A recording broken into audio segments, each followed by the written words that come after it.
All right, so in this presentation, we're looking at Mexico, the Caribbean, and Central America. So we'll cover a brief history of each one and then look at current issues and demographics and things of that sort. All right, so real quick, the history of Mexico.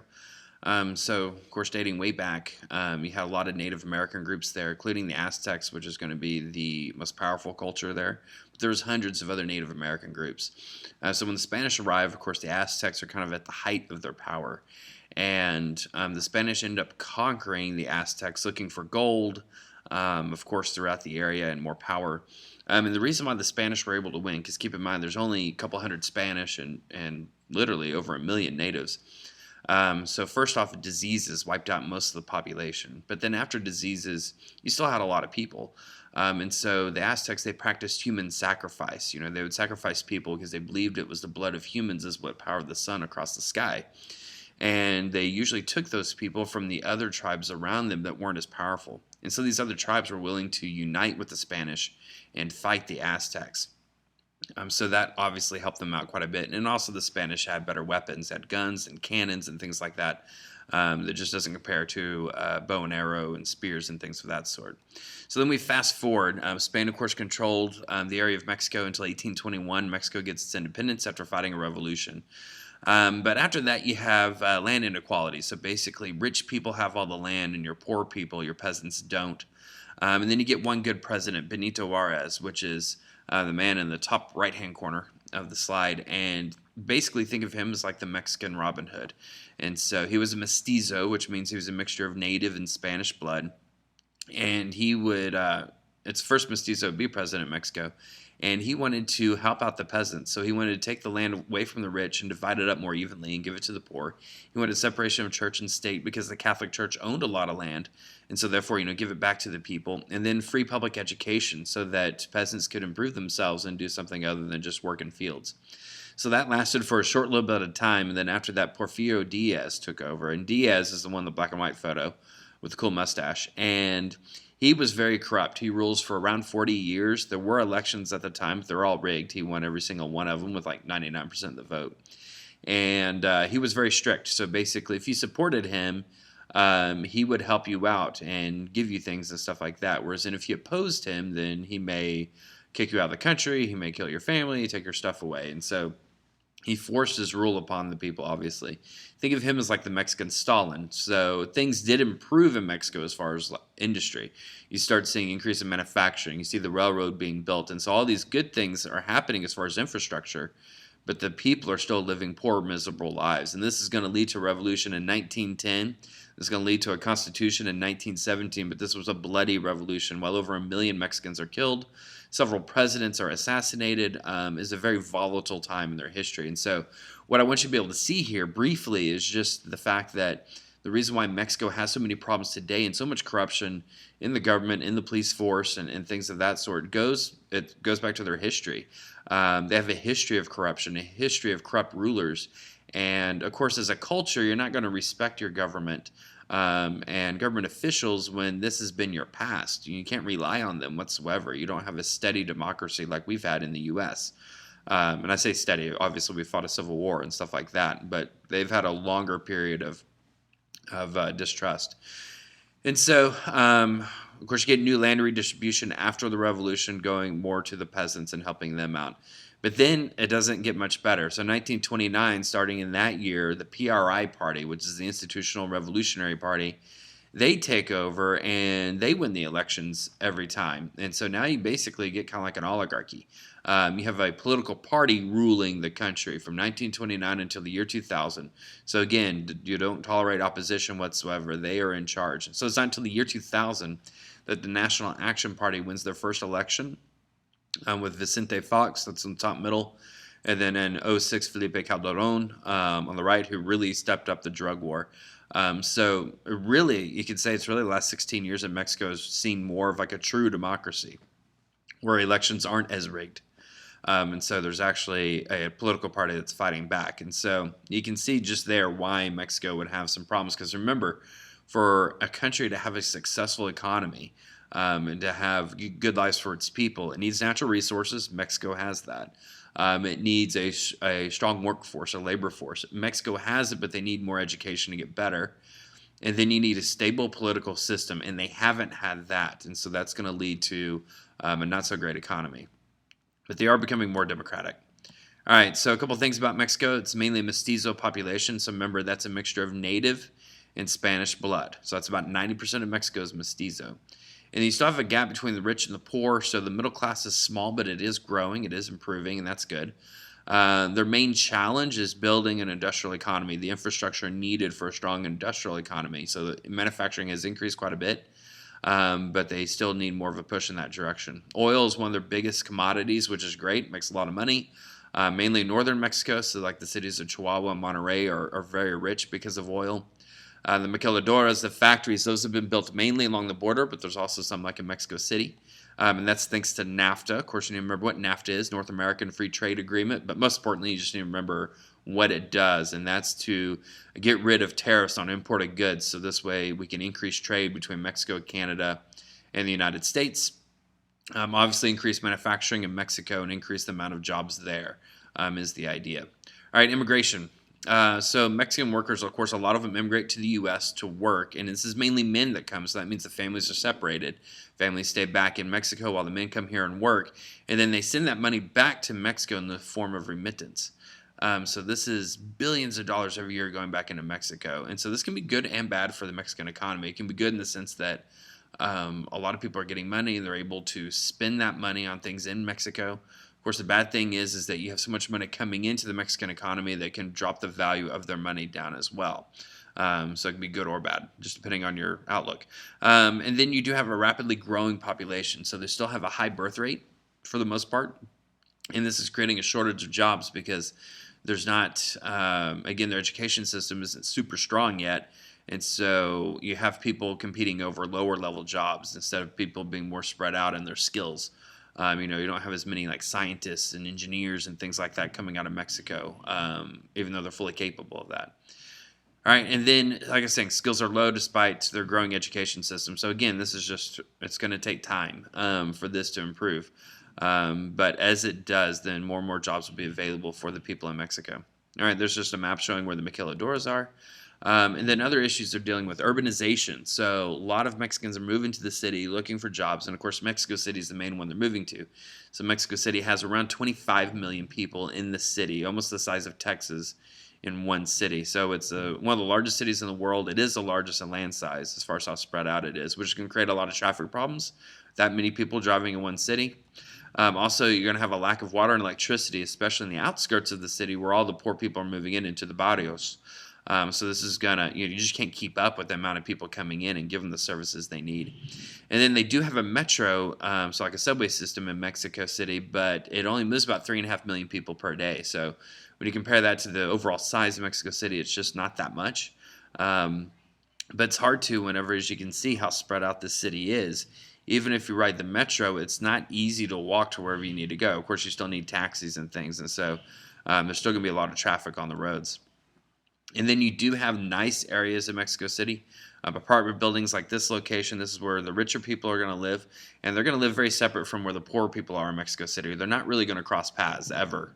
So the richer people are going to live in this area, work in this area, hang out in this area of the city, which you can tell is a lot nicer compared to some of the other photos.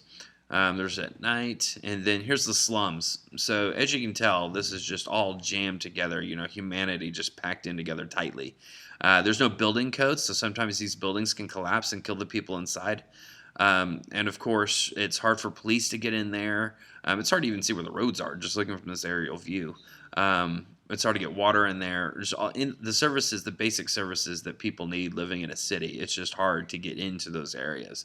And so it makes it really difficult to control the population. And of course, remember, you got all these people moving in, and they don't have jobs and stuff like that, so a lot are going to turn to crime in response.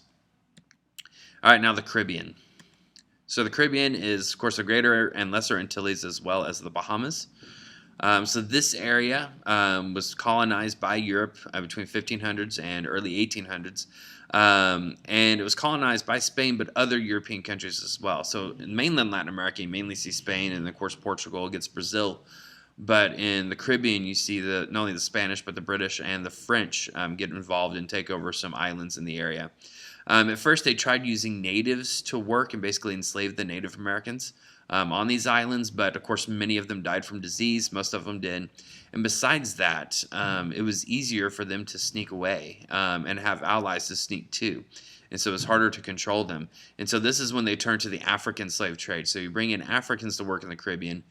First off, they're pretty much immune to European diseases. Secondly, they don't know the lay of the land, so they can't just escape and run off.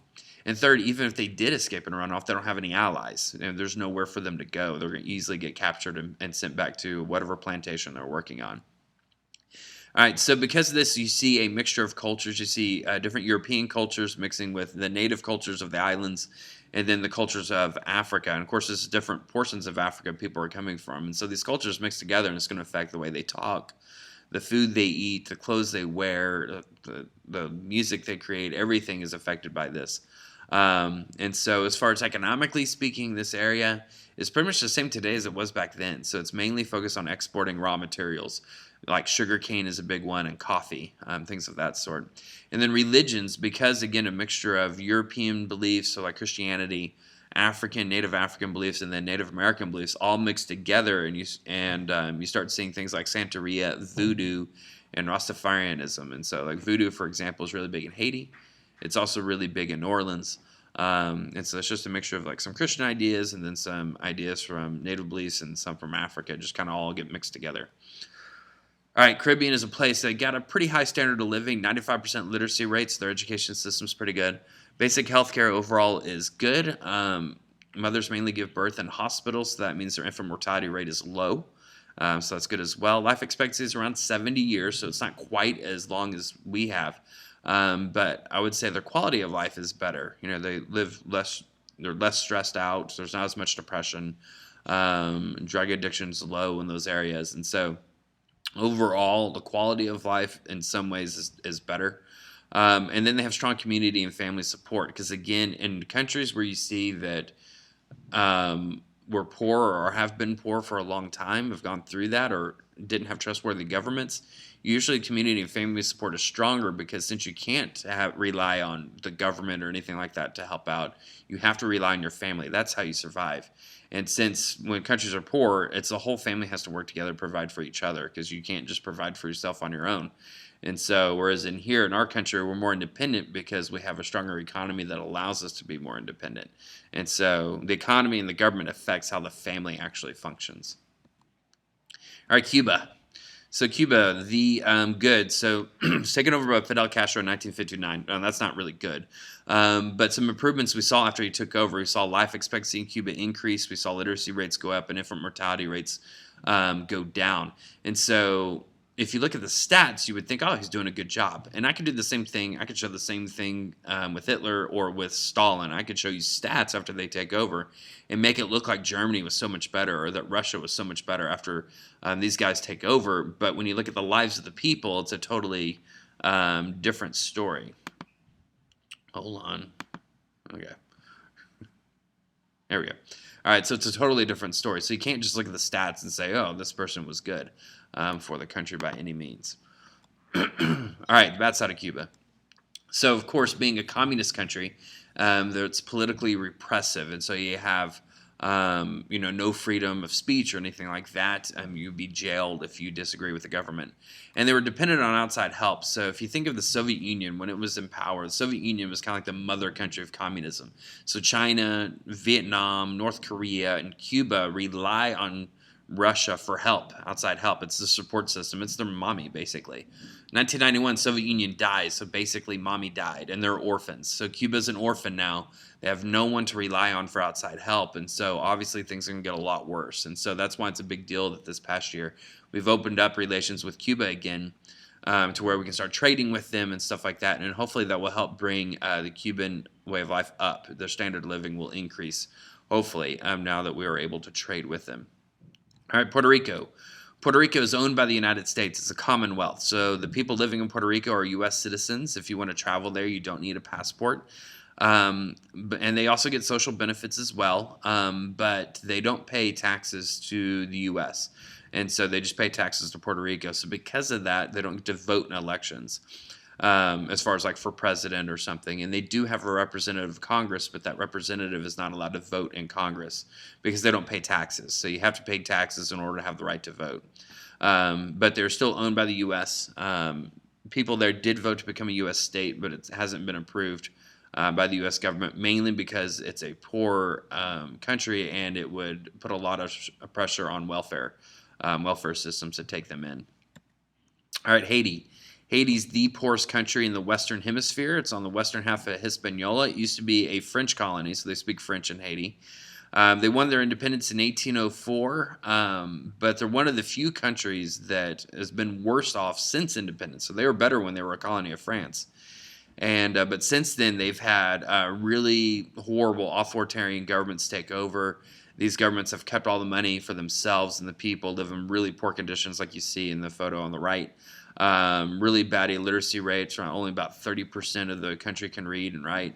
High infant mortality rate, it's just absolutely horrible. And so that's why like the Hurricane Matthew was able to kill over 1,000 people in Haiti. It's just simply because their living conditions, and not just their living conditions too, but also the fact they can't go anywhere. You know, here in the U.S., when we have a storm coming, we can pack our bags, get in our car, and drive away. Haiti, they don't have that option. You just can't escape it because they're too poor to move. And even if they were to go somewhere, where would they stay? They can't afford anything. And so, sadly, people that are in poverty, especially in impoverished countries, things like that, there's a lot higher chance they're going to die from natural disasters and things like hurricanes because they just don't have the money to escape it. All right, this political cartoon shows Haitian refugees coming in like a tidal wave to the United States, showing the USA on the right. So here's just making the point that we can't save these people by just bringing them all here. We can't do that. Our economy would not be able to handle that.